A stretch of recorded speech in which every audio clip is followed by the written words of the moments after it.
मैं काल हूं। भगवान शिव के धनुष तोड़ने की सूचना से परशुराम का क्रोध सातवें आसमान पर था।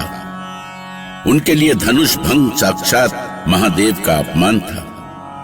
उनके भीषण क्रोध से चारों दिशाएं कांप उठी। देवलोक में चिंता की लहर दौड़ गई। शिव के सम्मान में महर्षि परशुराम कुछ भी कर सकते थे। शिव धनुष तोड़ने वाला परशुराम के लिए उनके पिता पर प्रहार करने वाले जैसा था। पर ऐसे समय में राम बड़ी ही विनम्रता से उनके प्रश्नों का उत्तर दे रहे थे। क्षमा करें भृगुश्रेष्ठ, इतना क्रोध क्यों? एक दास पर इतना क्रोधित होना क्या उचित है? मैं आपसे प्रार्थना करता हूँ कि दुस्साहस मत करो दशरथ नंदन, दुस्साहस मत करो। स्वयं को दास कहकर मेरे क्रोध की अग्नि में घी मत डालो। दास का काम सेवा करना है, मेरे आराध्य भगवान शिव का धनुष खंडित करना नहीं। किंतु ऐसा क्या है इस धनुष में कि नहीं, ये केवल एक धनुष नहीं है दशरथ नंदन, ये मेरी आस्था है, मेरा विश्वास है, और मेरे विश्वास को तोड़ने वाला मेरा दास कभी नहीं हो सकता, कभी नहीं। सहस्र बाहु के समान मेरा शत्रु है वो, और मैं उसे कभी क्षमा नहीं कर सकता, कभी नहीं। आप बिना बात क्रोध कर रहे हैं ऋषिवर।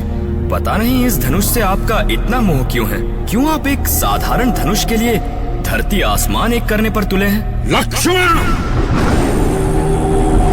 कहीं ऐसा ना हो कि मेरे क्रोध की अग्नि सब कुछ भस्म कर दे। नहीं ऋषिवर, ऐसा ना करें। भला ऐसा करके क्या मिलेगा आपको? इस क्रोध को त्याग दें। क्रोध से केवल बुद्धि का नाश ही होता है। तुम मुझे विवश कर रहे हो लक्ष्मण, घोर अनर्थ को बुला रहे हो तुम, अपने काल को बुला रहे हो तुम लक्ष्मण।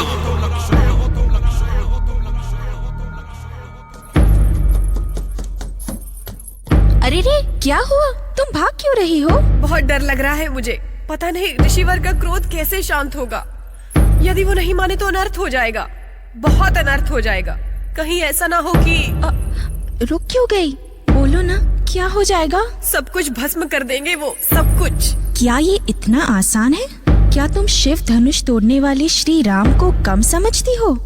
उनकी शक्ति को इतना कम मत आंको। समझ में नहीं आता कि ऐसे में वो भी क्या करेंगे सखी। जानती हो, वो तो ऐसे शांत है जैसे उन्होंने बोलना ही ना सीखा हो। उनके छोटे भैया तो है ना बोलने के लिए, फिर उनको क्या आवश्यकता है बोलने की? परशुराम से निपटने के लिए लक्ष्मण ही बहुत है। सच तो ये है ऋषिवर कि ये धनुष पुराना हो चुका था। भैया राम ने जैसे ही हाथ लगाया ये टूट गया। फिर इसमें भैया का क्या दोष? लक्ष्मण, मुझे बहलाने का प्रयास मत करो। मैं कोई दूध पीता बालक नहीं हूं, और ठीक से जान लो, तुम्हारी ये बातें तुम्हें मेरे परश के कोप से बचा नहीं सकेंगी।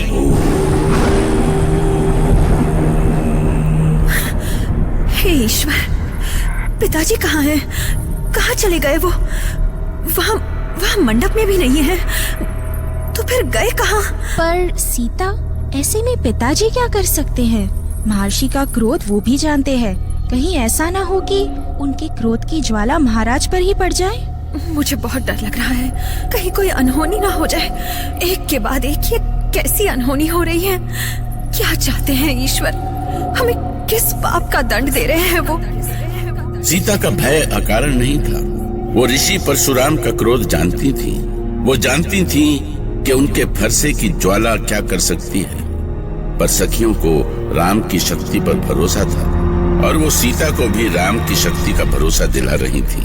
पर सीता का मन तो जैसे भय के हिंडोले में झूल रहा था। एक पल को उन्हें लगता कि राम उन्हें इस संकट से उबार लेंगे, और अगले ही पल लगता कि परशुराम का क्रोध सबको भस्म कर देगा।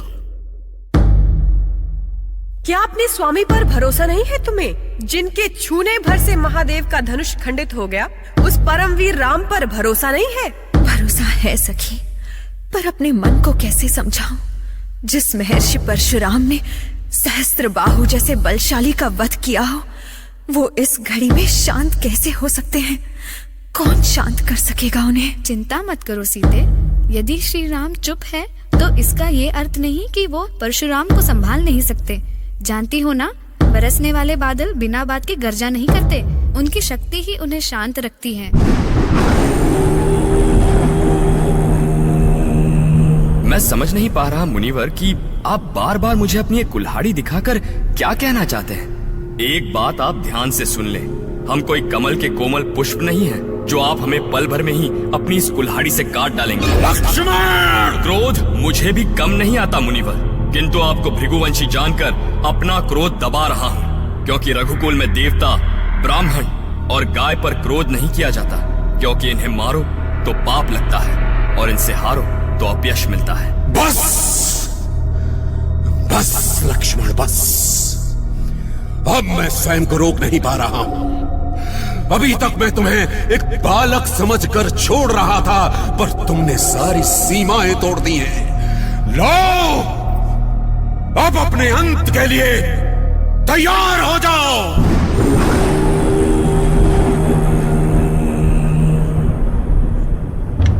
ठहरिए महर्षि, ये क्या कर रहे हैं महात्मन? एक बालक पर परशु उठा रहे हैं। क्या अब आपके इस महान परशु का यही उपयोग रह गया है? जिसे आप बालक कह रहे हैं विश्वामित्र, उसे समझाइए कि वो अग्नि में हाथ डाल रहा है। उसे पता नहीं कि मैंने कैसे अपना ये परशु रोक रखा है, पता नहीं कैसे। तो फिर मत रोकिए ये परशु, आगे बढ़िए और कीजिए प्रहार कीजिए भृगुनंदन। देखता हूँ आपके इस परशु में कितनी शक्ति है। शांत रहो लक्ष्मण। क्षमा करें गुरुदेव, मैं कब से इनकी बातें सुन रहा हूँ। कई बार इन्होंने प्रहार करने के लिए परशु उठाया है, पर हर बार पता नहीं क्यों पीछे हट जाते हैं। क्या यही है इनकी वीरता? क्या यही है इनका पराक्रम? यदि इनका पराक्रम सच्चा है तो इनके हाथ बार बार कांप क्यों जाते हैं? क्यों? शांत रहो लक्ष्मण, ये मेरा आदेश है, गुरु विश्वामित्र का आदेश। लक्ष्मण की ओर से मैं आपसे क्षमा चाहता हूँ ऋषिवर। मैं जानता हूँ कि आपका उद्देश्य एक बालक को दंड देना नहीं, बल्कि उसे समझाना है। भला आपके तपोबल के सामने कौन ठहर सकता है? कौन आपका ताप सहन कर सकता है गुरुदेव? नहीं, अब संसार की कोई शक्ति इसकी मृत्यु को नहीं रोक सकती। कोई नहीं बचा सकता इसे। हे देवताओं, आज तुम्हारे साथ ये पूरी सृष्टि भी साक्षी होगी कि इस दुष्ट बालक को मृत्यु मैंने दी है। मैंने भृगुकुलवंशी जमदग्नि पुत्र परशुराम ने मृत्यु दंड दिया है इस दुष्ट बालक को। क्या मेरी प्रार्थना व्यर्थ होगी भृगुनंदन? लक्ष्मण सचमुच अभी बालक है महात्मन। मैंने इसे शिक्षा दी है, मुझसे अधिक इसे कौन जान सकता है भला? विश्वामित्र, तो क्या परशुराम के मान सम्मान की तुम्हें कोई चिंता नहीं है? यदि महादेव के धनुष और मेरे प्रति तुम्हारे मन में श्रद्धा की थोड़ी सी भी भावना है, तो आज मुझे मत रोको मेरे इस परशु को, इस प्रलयंकारी परशु को। परशुराम के शब्दों ने विश्वामित्र को मौन कर दिया। वहां बस एक वो ही तो थे जो ऋषि के क्रोध को शांत कर सकते थे, और यदि वो भी मौन हो गए तो कौन बचाएगा इस प्रलय को? कौन बचाएगा लक्ष्मण को जमदाग्नि पुत्र परशुराम के भयानक क्रोध से? राम